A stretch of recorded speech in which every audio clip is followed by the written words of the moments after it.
أعوذ بالله من الشيطان الرجيم. بسم الله الرحمن الرحيم. ألف لام ميم.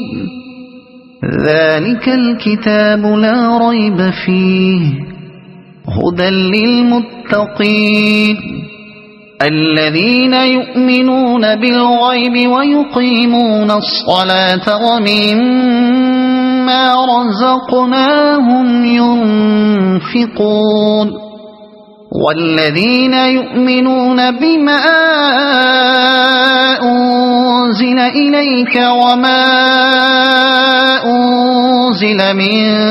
قبلك وبالآخرة هم يوقنون أولئك على هدى من ربهم وأولئك هم المفلحون. إن الذين كفروا سواء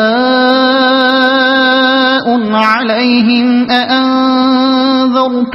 أم لم تنذرهم لا يؤمنون. ختم الله على قلوبهم وعلى سمعهم وعلى أبصارهم غشاوة ولهم عذاب عظيم. ومن الناس من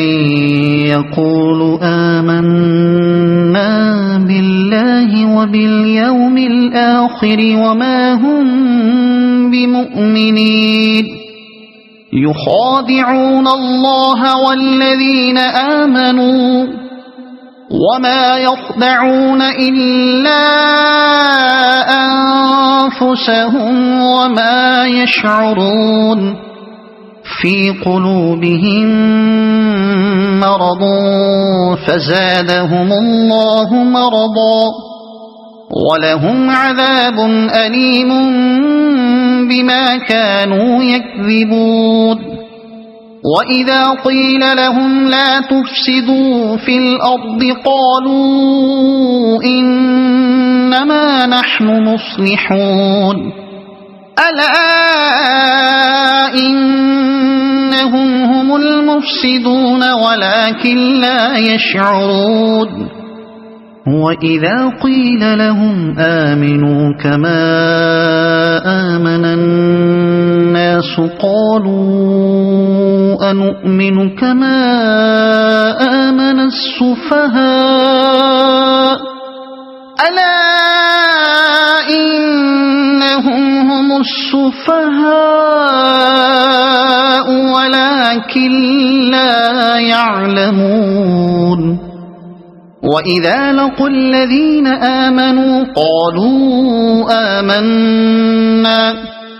وإذا خلوا إلى شياطينهم قالوا إنا معكم إنما نحن مستهزئون.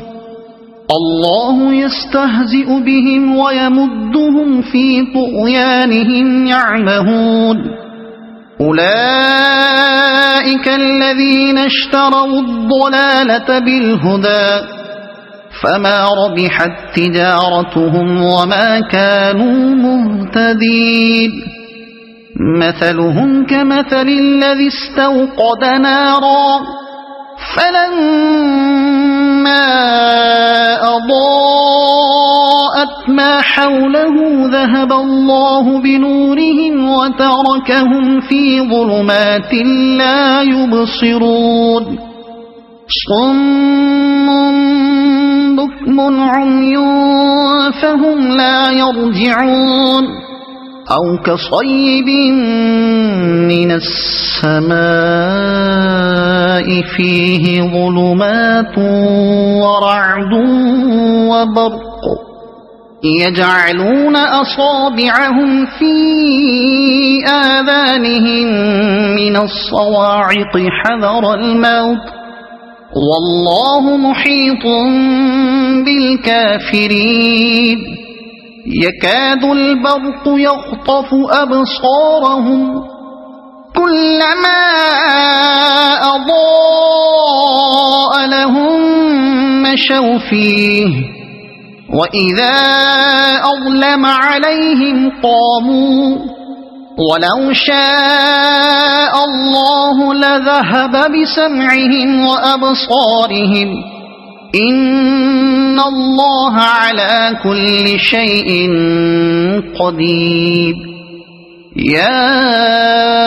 أيها الناس اعبدوا ربكم الذي خلقكم والذين من قبلكم لعلكم تتقون الذي جعل لكم الأرض فراشا والسماء بناء وأنزل من السماء ماء فأخرج به من الثمرات رزقا لكم فلا تجعلوا لله أندادا وأنتم تعلمون وإن كنتم في ريب مما نزلنا على عبدنا فأتوا بسورة من مثله وادعوا شهداءكم من دون الله إن كنتم صادقين فإن لم تفعلوا ولن تفعلوا فاتقوا النار التي وقودها الناس والحجارة أعدت للكافرين وبشر الذين آمنوا وعملوا الصالحات أن لهم جنات تجري من تحتها الأنهار كلما رزقوا منها من ثمرة رزقا قالوا هذا الذي رزقنا من قبل وأتوا به متشابها ولهم فيها أزواج مطهرة وهم فيها خالدون إن الله لا يستحيي أن يضرب مثلا ما بعوضة فما فوقها فأما الذين آمنوا فيعلمون أنه الحق من ربهم وأما الذين كفروا فيقولون ماذا أراد الله بهذا مثلا يضل به كثيرا ويهدي به كثيرا وما يضل به إلا الفاسقين الذين ينقضون عهد الله من بعد ميثاقه ويقطعون ما أمر الله به أن يوصل ويفسدون في الأرض أولئك هم الخاسرون كيف تكفرون بالله وكنتم أمواتا فأحياكم ثم يميتكم ثم يحييكم ثم إليه ترجعون هو الذي خلق لكم ما في الأرض جميعا ثم استوى إلى السماء فسواهن 7 سماوات وهو بكل شيء عليم وإذ قال ربك للملائكة إني جاعل في الأرض خليفة قالوا أتجعل فيها من يفسد فيها ويسفك الدماء ونحن نسبح بحمدك ونقدس لك قال إني أعلم ما لا تعلمون وعلم آدم الأسماء كلها ثم عرضهم على الملائكة فقال أنبئوني بأسماء هؤلاء إن كنتم صادقين قالوا سبحانك لا علم لنا إلا ما علمتنا إنك أنت العليم الحكيم قال يا آدم أنبئهم بأسمائهم فلما أنبأهم بأسمائهم قال ألم أقل لكم إني أعلم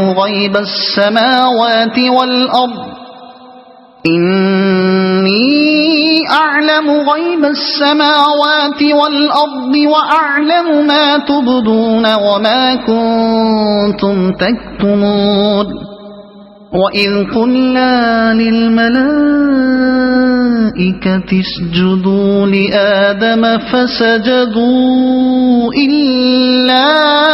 إبليس أبى واستكبر وكان من الكافرين وقلنا يا آدم اسكن أنت وزوجك الجنة وكلا منها رغدا حيث شئتما ولا تقربا هذه الشجرة فتكونا من الظالمين فأزلهما الشيطان عنها فأخرجهما مما كانا فيه وقلنا اهبطوا بعضكم لبعض عدو ولكم في الأرض مستقر ومتاع إلى حين فتلقى آدم من ربه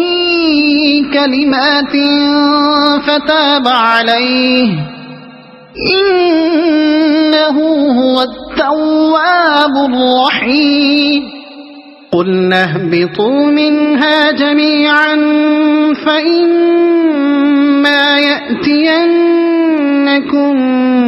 مني هدى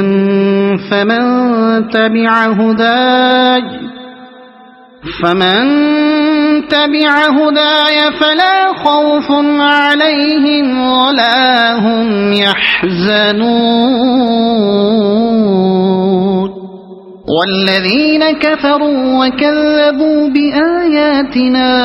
أولئك أصحاب النار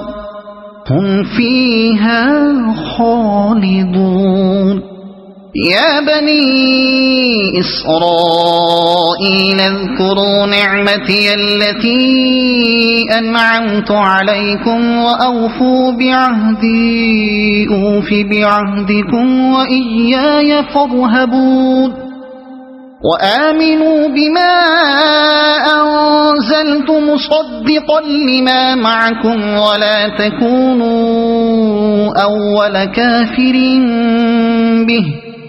ولا تشتروا بآياتي ثمنا قليلا وإياي فاتقون ولا تلبسوا الحق بالباطل وتكتموا الحق وأنتم تعلمون وأقيموا الصلاة وآتوا الزكاة واركعوا مع الراكعين أتأمرون الناس بالبر وتنسون أنفسكم وأنتم تتلون الكتاب أفلا تعقلون واستعينوا بالصبر والصلاة وإنها لكبيرة إلا على الخاشعين الذين يظنون أنهم ملاقو ربهم وأنهم إليه راجعون يا بني إسرائيل اذكروا نعمتي التي أنعمت عليكم وأني فضلتكم على العالمين واتقوا يوما لا تجزي نفس عن نفس شيئا ولا يقبل منها شفاعة ولا يؤخذ منها عدل ولا هم ينصرون وإذ نجيناكم من آل فرعون يسومونكم سوء العذاب يذبحون أبناءكم ويستحيون نساءكم وفي ذلكم بلاء من ربكم عظيم وإذ فرقنا بكم البحر فأنجيناكم وأغرقنا آل فرعون وأنتم تنظرون وإذ واعدنا موسى 40 ليلة ثم اتخذتم العجل من بعده وأنتم ظالمون ثم عفونا عنكم من بعد ذلك لعلكم تشكرون وإذ آتينا موسى الكتاب والفرقان لعلكم تهتدون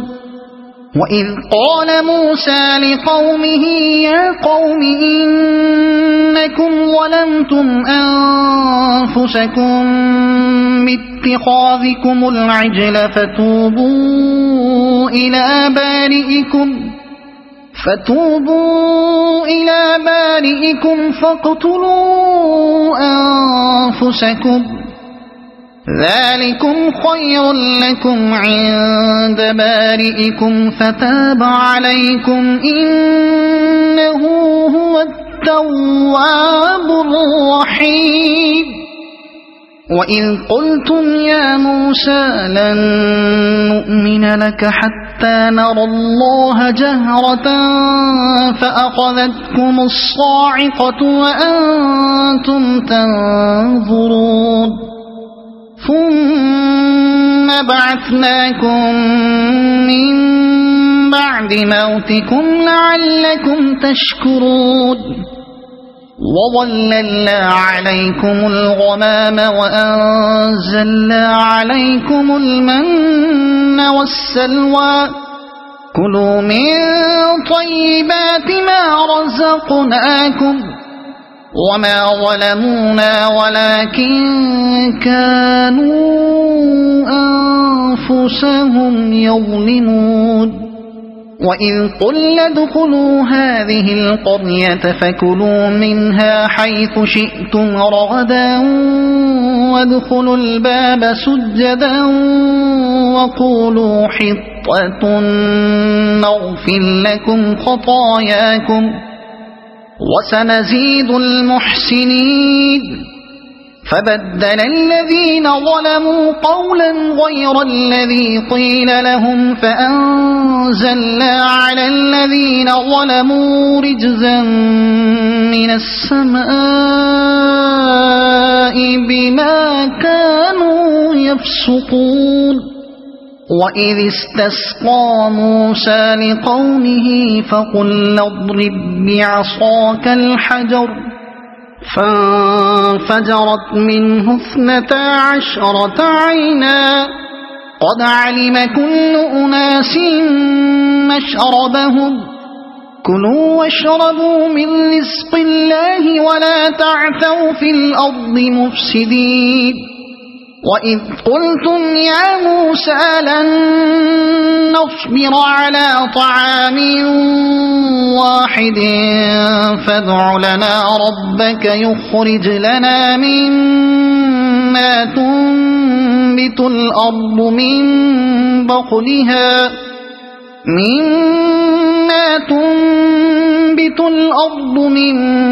بقلها وقثائها وفومها وعدسها وبصلها قال أتستبدلون الذي هو أدنى بالذي هو خير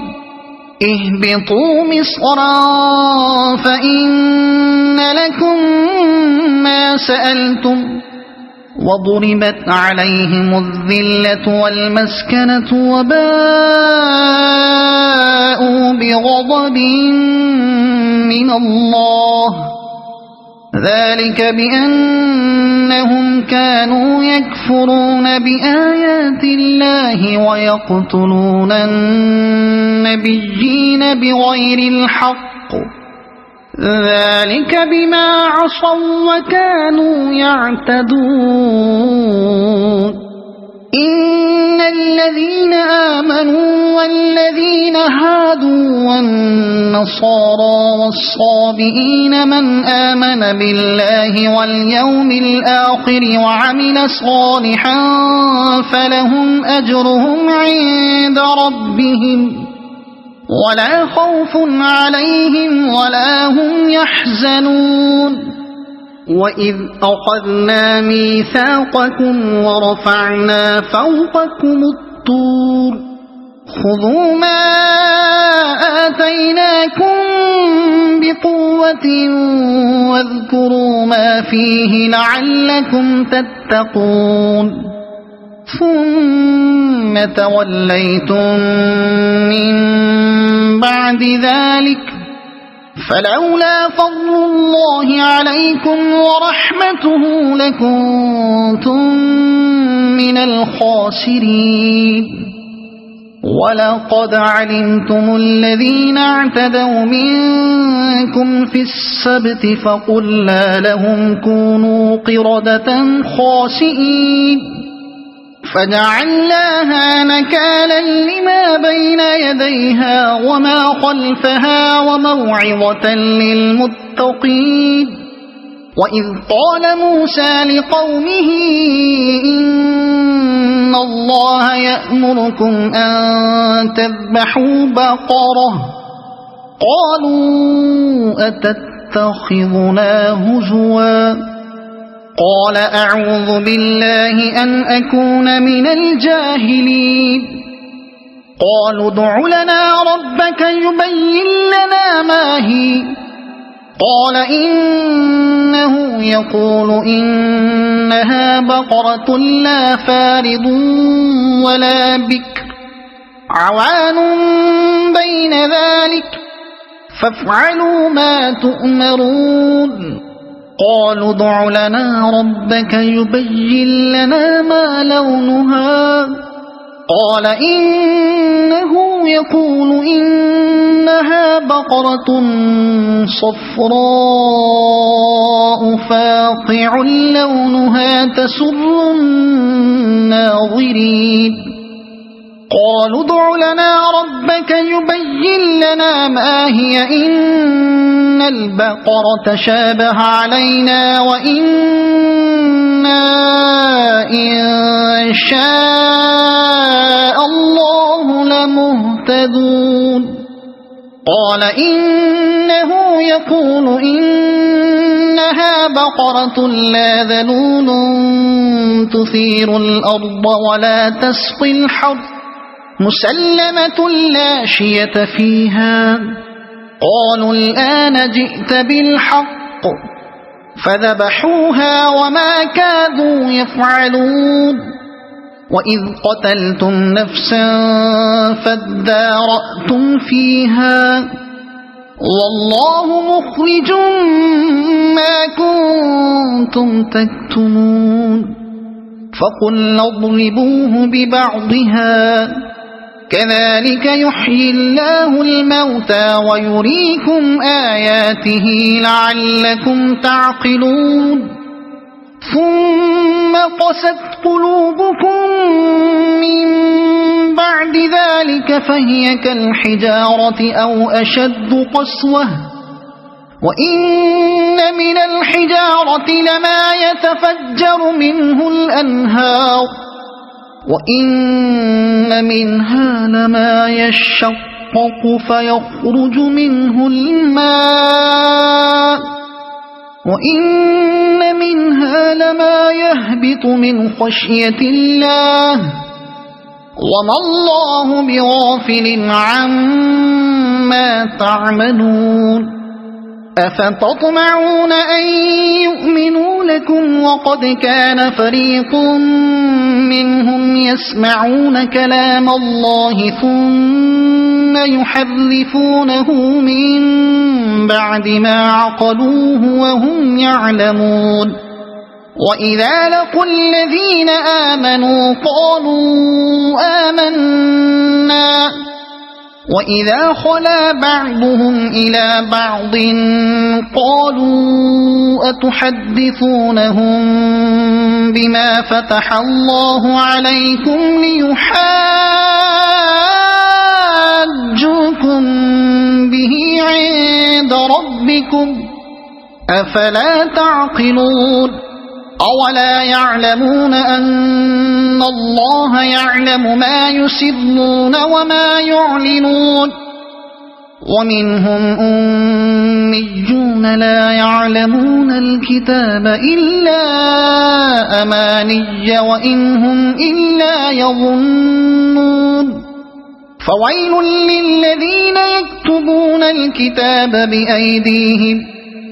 ثم يقولون هذا من عند الله ليشتروا به ثمنا قليلا فويل لهم مما كتبت أيديهم وويل لهم مما يكسبون وقالوا لن تمسنا النار إلا أياما معدودة قل أتخذتم عند الله عهدا فلن يخلف الله عهده أم تقولون على الله ما لا تعلمون بلى من كسب سيئة وأحاطت به خطيئته فأولئك أصحاب النار هم فيها خالدون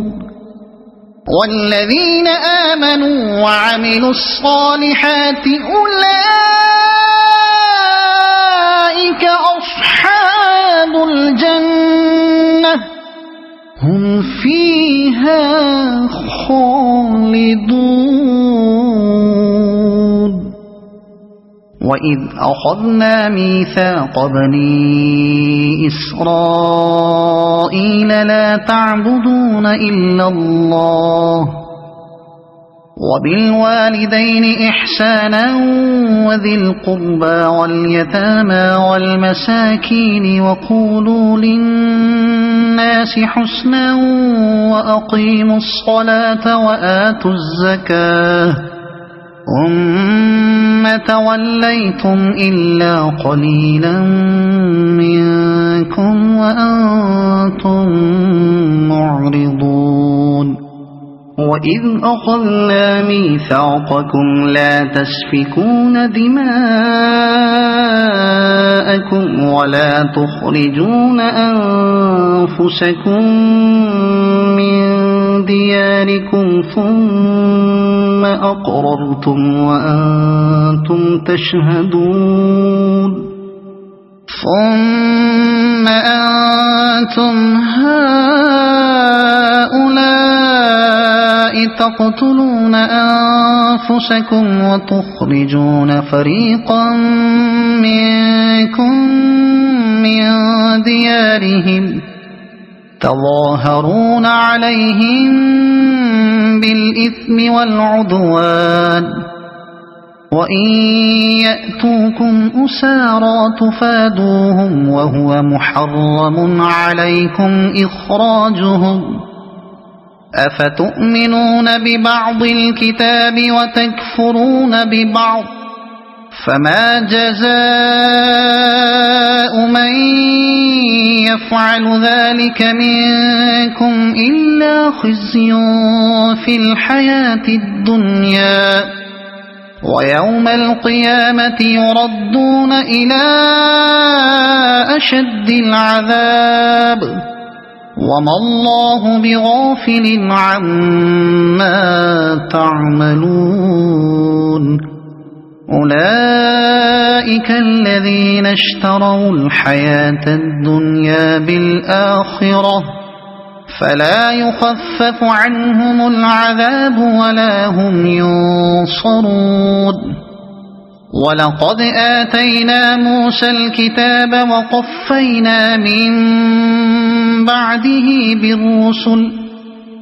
وآتينا عيسى ابن مريم البينات وأيدناه بروح القدس أفكلما جاءكم رسول بما لا تهوى أنفسكم استكبرتم ففريقا كذبتم وفريقا تقتلون وقالوا قلوبنا غلف بل لعنهم الله بكفرهم فقليلا ما يؤمنون ولما جاءهم كتاب من عند الله مصدق لما معهم وكانوا من قبل يستفتحون على الذين كفروا فلما جاءهم ما عرفوا كفروا به فلعنة الله على الكافرين بئس ما اشتروا به أنفسهم أن يكفروا بما أنزل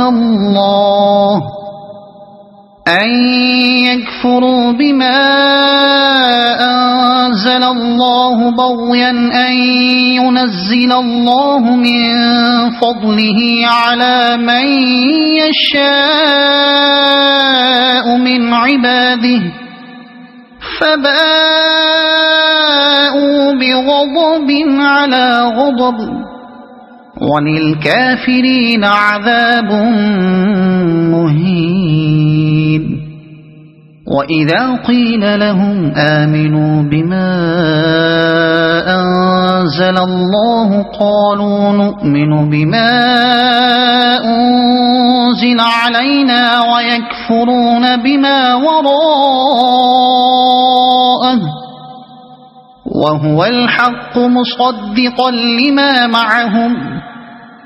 قل فلم تقتلون أنبياء الله من قبل إن كنتم مؤمنين ولقد جاءكم موسى بالبينات ثم اتخذتم العجل من بعده وأنتم ظالمون وإذ أخذنا ميثاقكم ورفعنا فوقكم الطور خذوا ما آتيناكم بقوة واسمعوا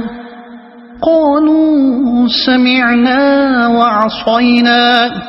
وأشربوا في قلوبهم العجل بكفرهم قل بئس ما يأمركم به إيمانكم إن كنتم كنتم مؤمنين قل إن كانت لكم الدار الآخرة عند الله خالصة من دون الناس فتمنوا الموت إن كنتم صادقين ولن يتمنوه أبدا بما قدمت أيديهم والله عليم بالظالمين ولتجدنهم أحرص الناس على حياة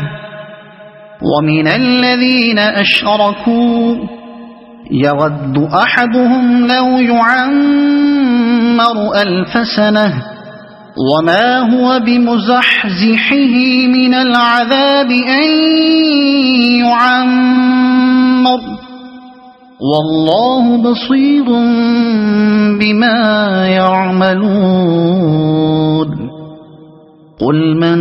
كان عدوا لجبريل فإنه نزله على قلبك بإذن الله مصدقا لما بين يديه وهدى وبشرى للمؤمنين من كان عدوا لله وملائكته ورسله وجبريل وميكال فإن الله عدو للكافرين ولقد أنزلنا إليك آيات بينات وما يكفر بها إلا الفاسقون أوكلما عاهدوا عهدا نبذه فريق منهم بل أكثرهم لا يؤمنون ولما جاءهم رسول من عند الله مصدق لما معهم نبذ فريق من الذين أوتوا كتاب الله وراء ظهورهم كأنهم لا يعلمون واتبعوا ما تتلو الشياطين على ملك سليمان وما كفر سليمان ولكن الشياطين كفروا يعلمون الناس السحر وما أنزل على الملكين ببابل هاروت وماروت وما يعلمان من أحد حتى يقولا إنما نحن فتنة فلا تكفر فيتعلمون منهما ما يفرقون به بين المرء وزوجه وما هم بضارين به من أحد إلا بإذن الله ويتعلمون ما يضرهم ولا ينفعهم ولقد علموا لمن اشتراه ما له في الآخرة من خلاق ولبئس ما شروا به أنفسهم لو كانوا يعلمون ولو أنهم آمنوا واتقوا لمثوبة من عند الله خير لو كانوا يعلمون يا أيها الذين آمنوا لا تقولوا راعنا وقولوا انظرنا واسمعوا وللكافرين عذاب أليم ما يود الذين كفروا من أهل الكتاب ولا المشركين أن ينزل عليكم من خير من ربكم والله يختص برحمته من يشاء والله ذو الفضل العظيم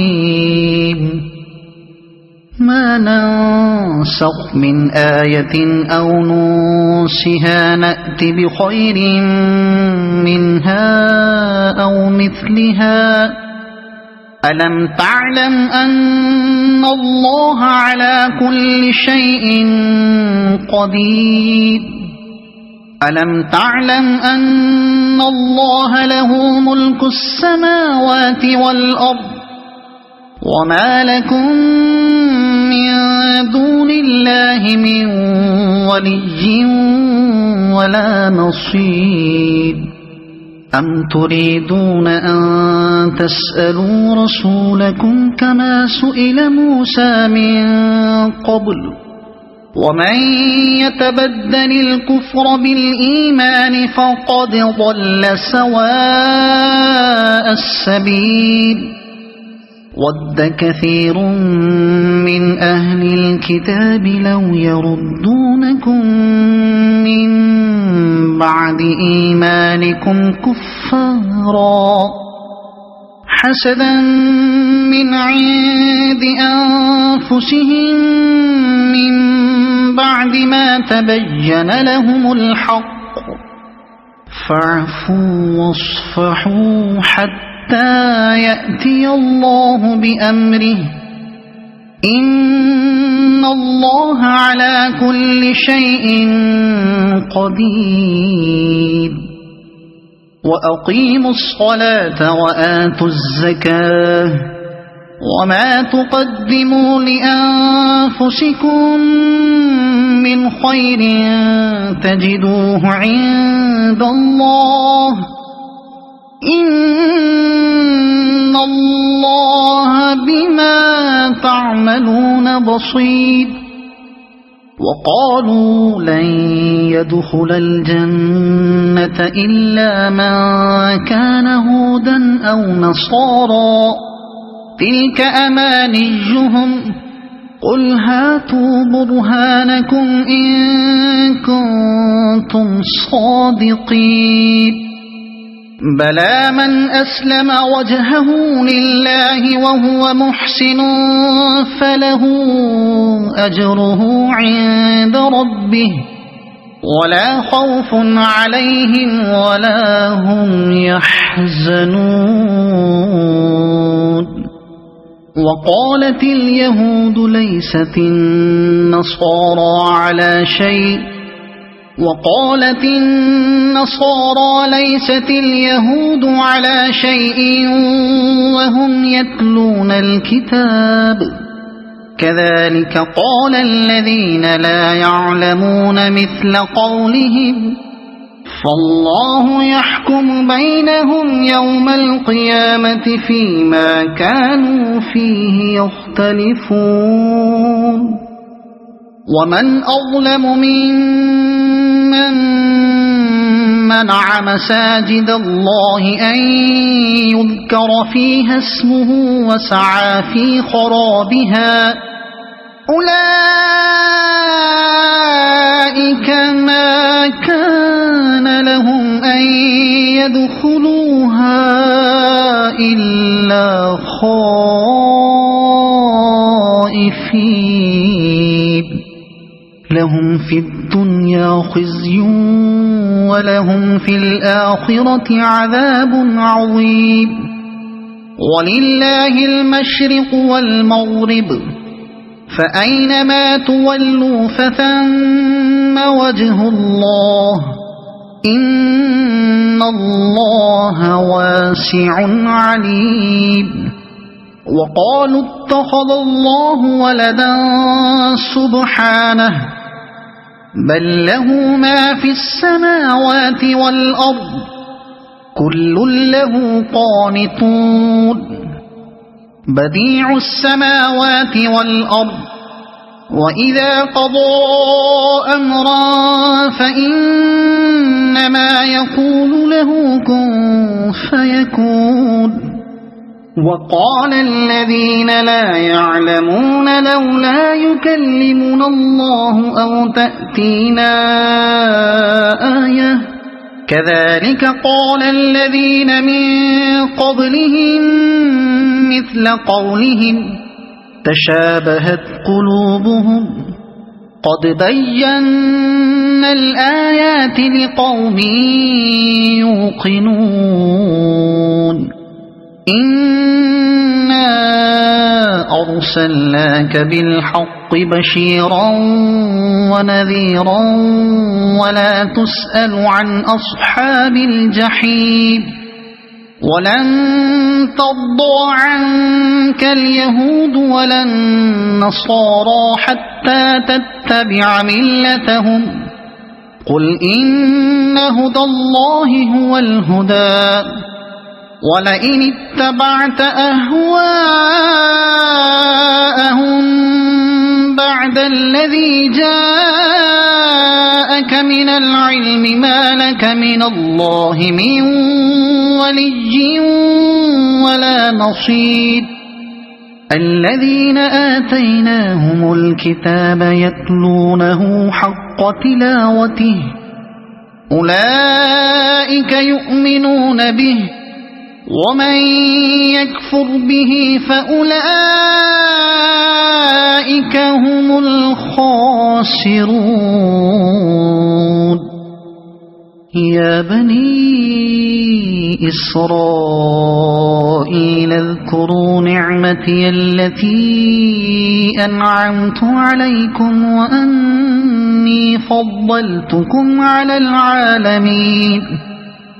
واتقوا يوما لا تجزي نفس عن نفس شيئا ولا يقبل منها عدل ولا تنفعها شفاعة ولا هم ينصرون. وإذ ابتلى إبراهيم ربه بكلمات فأتمهن قال إني جاعلك للناس إماما قال ومن ذريتي قال لا ينال عهد الظالمين. وإذ جعلنا البيت مثابة للناس وأمنا واتخذوا من مقام إبراهيم مصلى وأعهدنا إلى إبراهيم وإسماعيل أن طهرا بيتي للطائفين والعاكفين والركع السجود. وإذ قال إبراهيم رب اجعل هذا بلدا آمنا وارزق أهله من الثمرات من آمن منهم بالله واليوم الآخر قال ومن كفر فأمتعه قليلا ثم أضطره إلى عذاب النار وبئس المصير. وإذ يرفع إبراهيم القواعد من البيت وإسماعيل ربنا تقبل منا إنك أنت السميع العليم ربنا وجعلنا مسلمين لك ومن ذريتنا أمة مسلمة لك وأرنا مناسكنا وتب علينا إنك أنت التواب الرحيم ربنا وابعث فيهم رسولا منهم يتلو عليهم آياتك ويعلمهم الكتاب والحكمة إنك أنت العزيز الحكيم ومن يرغب عن ملة إبراهيم إلا من سفه نفسه ولقد اصطفيناه في الدنيا وإنه في الآخرة لمن الصالحين إذ قال له ربه أسلم قال أسلمت لرب العالمين ووصى بها إبراهيم بنيه ويعقوب يا بني إن الله اصطفى لكم الدين فلا تموتن إلا وأنتم مسلمون أم كنتم شهداء إذ حضر يعقوب الموت إذ قال لبنيه ما تعبدون من بعدي قالوا نعبد إلهك وإله آبائك إبراهيم وإسماعيل وإسحاق إلها واحدا ونحن له مسلمون تلك أمة قد خلت لها ما كسبت ولكم ما كسبتم ولا تسألون عما كانوا يعملون وقالوا كونوا هودا أو نصارى تهتدوا قل بل ملة إبراهيم حنيفا وما كان من المشركين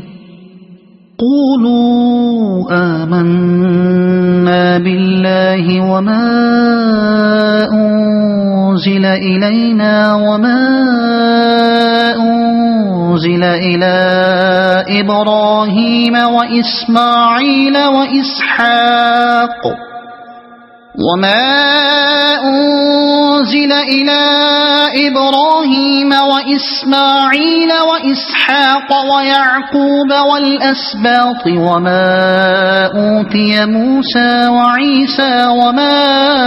أوتي النبيون من ربهم لا نفرق بين أحد